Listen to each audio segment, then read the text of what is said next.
se justifie par deux observations à la lecture de ce rapport et je voudrais féliciter, une fois n'est pas coutume, les services pour ce travail de fond qui décrypte vraiment de façon fine ce qui fait partie désormais, non pas de façon institutionnelle mais de façon historique, d'une grande partie des travaux de cette maison. Et je dis d'autant plus librement que, alors peut-être est-ce la pièce manquante de ce rapport, que ça ne fait pas partie de notre ADN que de produire des motions, et que je pense que si on avait pu avoir, alors peut-être est-ce que ça m'échappait, je ne sais pas, si on a pu avoir la provenance politique des motions, sans surprise, je pense que c'est dans le camp de la majorité actuelle, autrefois opposition, que se situerait l'essentiel des travaux fournis dans ce domaine. Ce n'est pas du tout une critique, c'est quelque chose que, historiquement, vous avez installé comme désormais partie prenante des sessions. Ce qui appelle une organisation particulière que nous avions soulevée dès le début de la mandature, parce que à partir du moment où on considère que les motions deviennent un temps politique, nous on considère, et je pense que c'est assez partagé du reste, que c'est dans cet hémicycle,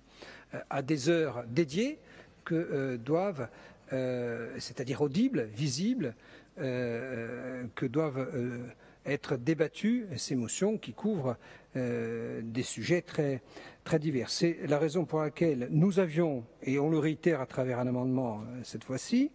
demandé l'organisation d'une commission permanente qui serait chargée de travailler à la révision du règlement intérieur, qui couvrirait tout, conformément à ce qui avait été envisagé en début de mandature, qui intégrerait l'encadrement des modalités des motions. Le deuxième amendement vise à dire quelque chose qui est finalement masqué dans le rapport, puisque ce qu'on voit, et ce qui est éminemment indigeste, c'est la non-réponse de l'État. Ce qu'on voit moins, et nous le disons, nous, à notre corps défendant, c'est qu'il y a des motions de l'Assemblée de Corse, en l'occurrence pour ce qui nous concerne de l'opposition, qui sont restées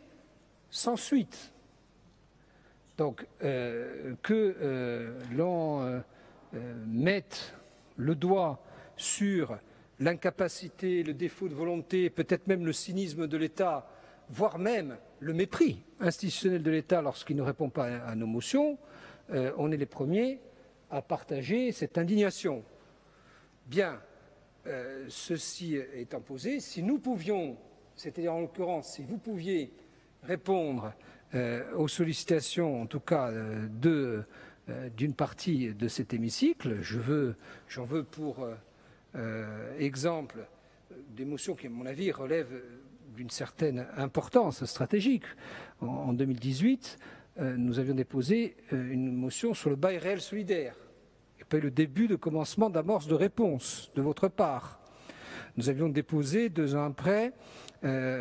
avant, une motion sur la mobilité verte, avec la généralisation des bornes de rechargement solaire. Sinon, à nous expliquer que vous deviez intégrer tout cela dans des rapports de fond, pas le début de commencement d'amorce de réponse sur ce sujet. Plan de sécurisation du cyclisme. On vous avait demandé, et je parle, alors comme Jean Biancouche, il n'était pas là, c'était quelque chose d'assez ambitieux, mais on avait demandé à minima que les panneaux de la collectivité, ces grands panneaux qui sont assez pauvres en information, surtout lorsqu'il n'y a pas d'intempéries, puissent participer de la protection des cyclistes sur le réseau territorial. Il n'y a pas eu le début de commencement de réponse à nos motions.